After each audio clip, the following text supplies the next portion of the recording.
Everyone, welcome to our channel Asha Jyothi videos. నేను ఈ వీడియోలో తక్కువ ఇంగ్రీడియంట్స్తో టేస్టీగా ఉండే ఆలూ ఫ్రై ఎలా ప్రిపేర్ చేసేయాలో చూపిస్తున్నాను, చూసేయండి. ఫస్ట్ ఈ కర్రీ ప్రిపేర్ చేసే ముందుగా ఆలు ముక్కల్ని శుభ్రంగా కడిగేసుకొని దానిపైన ఉన్న పీల్ అంతా తీసేసి ఇలా చిన్న చిన్న ముక్కలుగా కట్ చేసి పెట్టుకున్నాను. ఇలా చిన్న చిన్నగా కట్ చేసి పెట్టుకున్నట్లయితే ఆలూ ఫ్రై తొందరగా అవుతుందండి.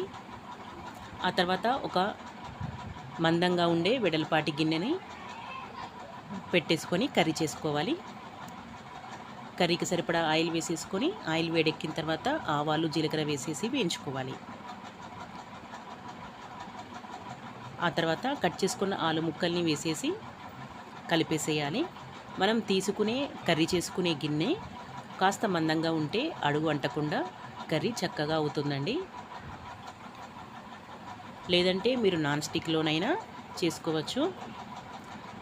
ఆ తర్వాత ఈ ఆలు ముక్కల్ని ఒకసారి కలిపేసుకొని తగినంత పసుపు వేసేసుకొని కలుపుతున్నాను. ఆ తర్వాత కరివేపాకును వేసేసి కలిపేసుకున్నాను.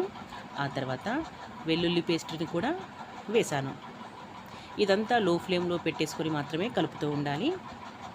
ఆ తర్వాత ఈ ముక్కలకి సరిపడా ఉప్పును వేసేసి మరొకసారి కలుపుతున్నాను.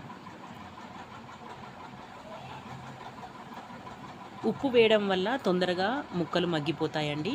అందువల్ల కాస్త ఉప్పుని ముందు వేసుకోవాలి. ఇలా మధ్య మధ్యలో కలుపుతూ ఉండాలండి. మూత పెట్టేసుకొని లో ఫ్లేమ్లో పెట్టేసుకొని కలుపుతూ ఉంటే 10 లేదా 15 నిమిషాలలో ఈ కర్రీ తొందరగానే రెడీ అవుతుంది. మధ్య మధ్యలో మీరు చెక్ చేసుకోండి. ఈ ఆలు ముక్క ఉడికిపోయిన తర్వాత చివరలో తగినంత కారపొడి అలాగే తగినంత ఉప్పు వేసుకొని కలిపేసుకోవాలి. నేను తీసుకున్న ఈ ఆలు ముక్కలకి 2 టీ స్పూన్ల కారపొడి వేసుకున్నాను. అదేవిధంగా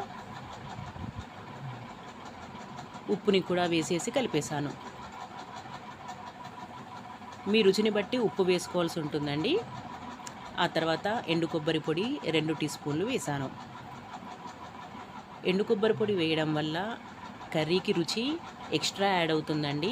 మీరు ఒకసారి వేసుకొని చూడండి. కొబ్బరి పొడి వేయడం వల్ల ఏ కర్రీ అయినా చాలా టేస్టీగా ఉంటుంది. కూరగాయలలో కొబ్బరి పొడి చాలా రుచినిస్తుంది. అలాగే హెల్త్కి కూడా చాలా మంచిది కదా.